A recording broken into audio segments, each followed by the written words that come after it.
Okay, I got my man Jeff in the chair. And if you guys remember when Jeff was late. Yo, my bad, I'm an hour late. You still got me? Yeah, I got you. You sit down. Get you right. So how you been, man? I got you. I could have cut 3 people, did a Rubik's Cube, and learned a new language in the time you wasted. You done messed up my whole schedule, man. Damn. Great seeing you, my man. Appreciate you. Asshole. My name is Jeff. There are some things I do on Jeff's haircut, especially towards the front. And a front lineup on straight hair is something we're gonna talk about a little bit in this particular haircut, how to get this to look right and style right. And there's a handful of tips that you really need to know going into this. Now, straight hair is no joke and it's not easy to fade. So we're gonna go ahead, we're gonna get started right. How I'm gonna drop my, all right, so we got the Instinct, which is the most powerful trimmer. And we're gonna blow out that section really quick, but I am flicking up and out to try my best to soften that line just a little bit. Now, over the process of experimenting with his hair, this is what I've come up with works the best. I have tried putting in with clippers and other things, but on certain clients, it actually doesn't really help you that much. So in this case, we're rocking and rolling and we're gonna make that foundation solid. We're gonna make sure that that particular line is really good all the way around the back and sides of the head, so that when we put our next couple of guidelines in, it's gonna be super easy for us to follow them. So finishing off that other side, we're gonna come back over to the back. And as you guys can see, the Instinct trimmer is no joke. It just hammers out that section. And we will follow up by cutting the top here from about here backwards. We're cutting the top with a number 4. So we're just moving through it, making it look good and getting it done. When I got all of this stuff done, the last part to phase 1 is always going to be using that electric shaver. So we're gonna go ahead, we're gonna grab our electric shaver and we're gonna knock that out. But right before I did that, I decided to take a number 3, kind of forgot about this part, and just soften that connection into the top. So obviously it's way too long in the very front. We're gonna deal with that, guys. Don't even give me no hard times. So before you start writing your negative comments, let's pull out our little Uno 2.0 and we're gonna use this on the sides. This is a great electric shaver for this particular client because he doesn't get a whole lot of skin and it just makes it super easy for me to manage exactly what's going on and get his hair down to skin, give it that extra contrast. To blend from the trimmer with an electric shaver, sometimes you don't always want the strongest electric shaver. Sometimes a little Uno 2.0 is exactly what you need. And we're gonna wind up going back to this to finish off our blend sometimes also. So with that being said, phase 1 is complete and it's time to start the blend. Let's put our clipper in the open position and let's set a guideline about the width of 1 finger. But in the back, we're gonna stretch it just a little bit further. And as you guys can see, I'm jumping over to that other side and I am using my mirror and making sure that this guideline is just as accurate as my previous guideline. All right, so you wanna become a better barber. I actually think doing this technique makes you a better human altogether. And that technique is, we're gonna put our half guard on. We're gonna open it 2 clicks, 1, 2, and we're gonna cut hair intuitively and we're gonna open and close it as needed, but I'm keeping a very light hand and I'm flicking, and I cannot tell you how many times I do this process and there's hardly any cleanup afterwards. And that allows me to get clients in and out the door very efficiently. Now I know my shoulders are getting kind of swole and it's starting to take up some of that camera, so that wasn't like the greatest of angles, but I promise you, it will be temporary.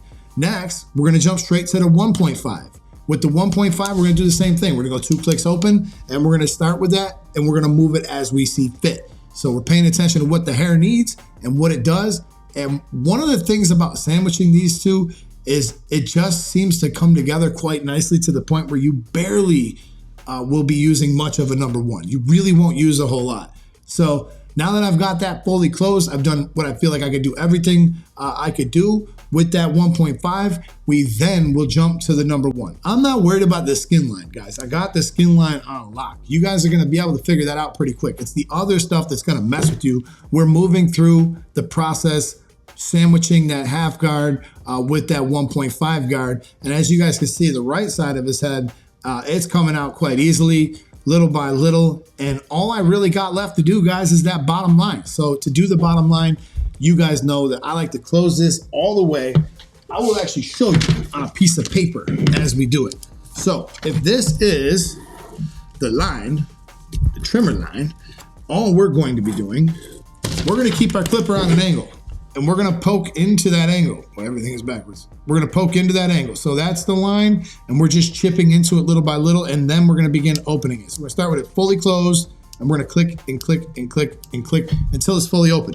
Now, one thing about this boosted clipper is I don't have this super zero gapped, but my 360 Jeezy can literally cut wood. If you don't believe that, ask the man Chad who works across from me, who decided to pick up my 360 Jeezy, and he decided to do a taper, and he nearly decapitated his client.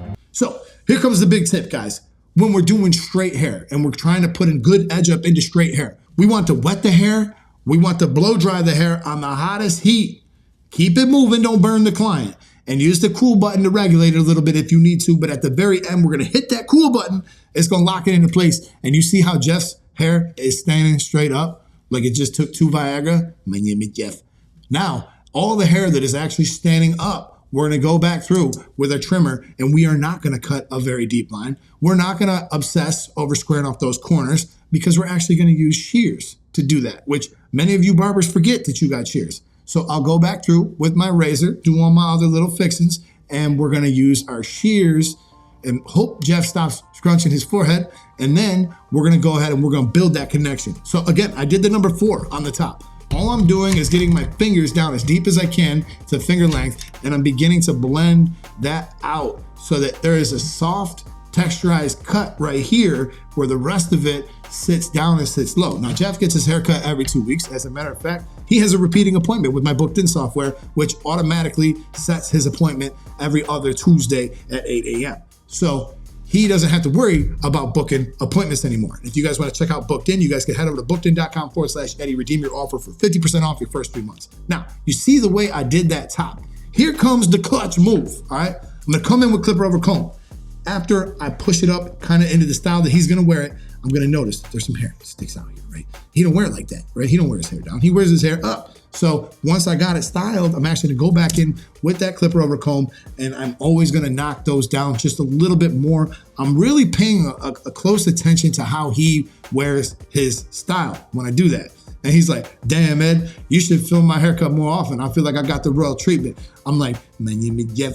So I will still comb it down, and I'm gonna clean up any of the extra stuff that sticks out. And I'm gonna use my shears, go away.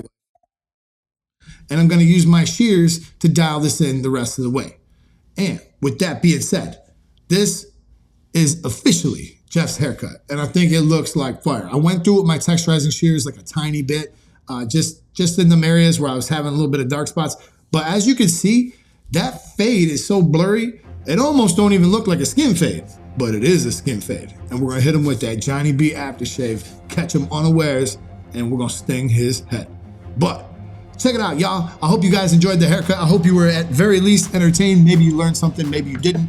But this is the YBA. We have over 1,000 videos. Subscribe if you're not already, and if you guys are enjoying these tutorials, or if you want to use any of the products that you've seen, you will find them linked below. I will catch you guys in the next video. Peace, I'm out.